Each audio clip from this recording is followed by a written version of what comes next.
Christ nous rend libres.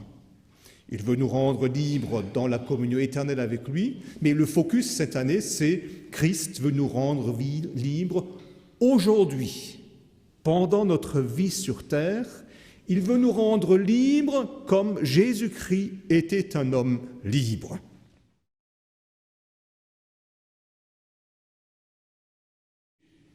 Jésus-Christ était un homme libre de tout péché. Évidemment, chez nous, ça ne marche pas bien, parce qu'on a beau faire, on n'arrivera pas à être sans péché. Mais ce n'est pas dramatique, puisque Christ veut nous rendre libres. Il nous offre sa grâce et son pardon.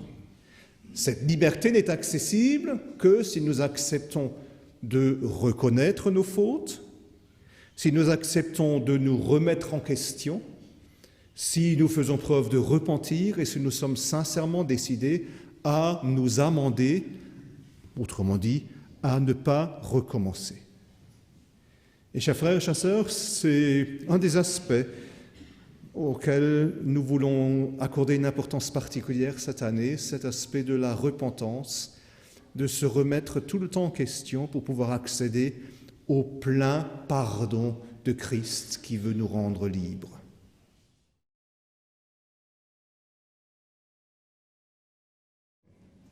Christ veut nous rendre libres en nous permettant d'être maîtres de nous-mêmes. Oui, nous avons des besoins dans notre vie.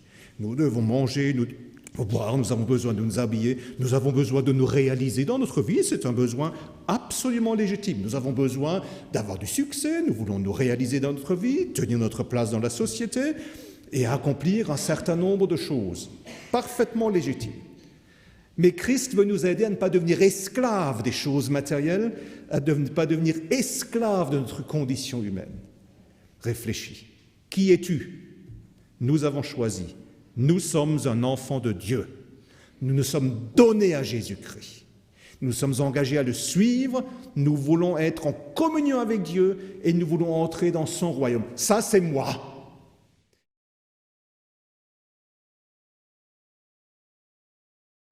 Christ veut nous rendre libres comme lui l'a été.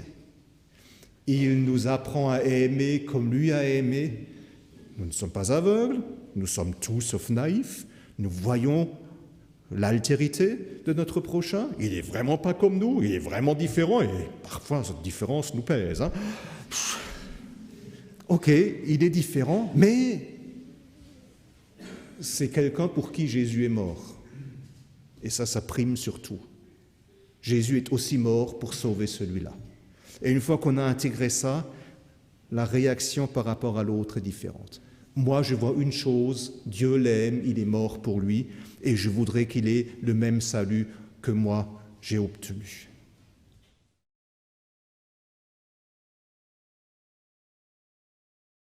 Et si véritablement nous sommes conscients de la richesse que Dieu nous confère, alors il peut nous délivrer de notre désir de vengeance, cette soif inextinguible de la vengeance. On veut que l'autre soit puni, on veut que Dieu le réduise en miettes.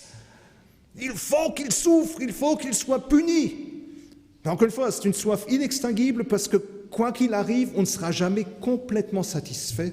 Et finalement, on se rend compte, ceux qui aspirent à la vengeance sont devenus des esclaves de cet esprit. Il en fait ce qu'il veut, il ne trouve jamais la paix. Mais si je pardonne, je serai réellement libre. Tu es si riche en Christ que tu peux permettre le luxe de pardonner. Ne deviens pas esclave de l'esprit de la vengeance.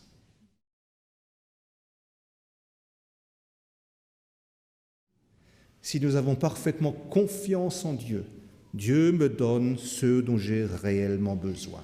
Sa grâce me suffit. Alors je deviens disponible pour servir. Je n'ai plus peur pour moi-même, je n'ai plus besoin de calculer. Oui, mais si je fais cela, si je donne maintenant ça au bon Dieu, si je fais ça pour mon prochain, qu'est-ce que j'aurai en retour? Est-ce que je ne vais pas être perdant dans l'affaire?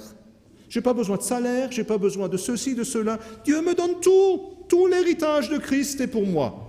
Disponible pour servir Dieu et son prochain. La véritable liberté en Christ.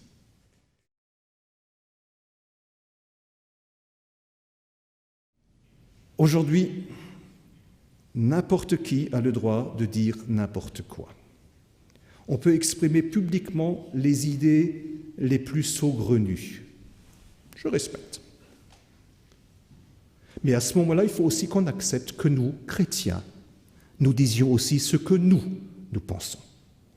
Là aussi, Christ voudrait nous rendre libres en nous donnant le courage, en disant, écoute, annonce l'Évangile. Je ne te demande pas de convertir le monde entier, mais il faut que la voix de l'Évangile se fasse entendre. Il faut quand même que quelqu'un dise, non, ça, on ne peut pas le faire. Là aussi, Christ veut nous rendre libres. N'ayons pas peur de parler ouvertement de notre attachement à l'Évangile et à ses valeurs.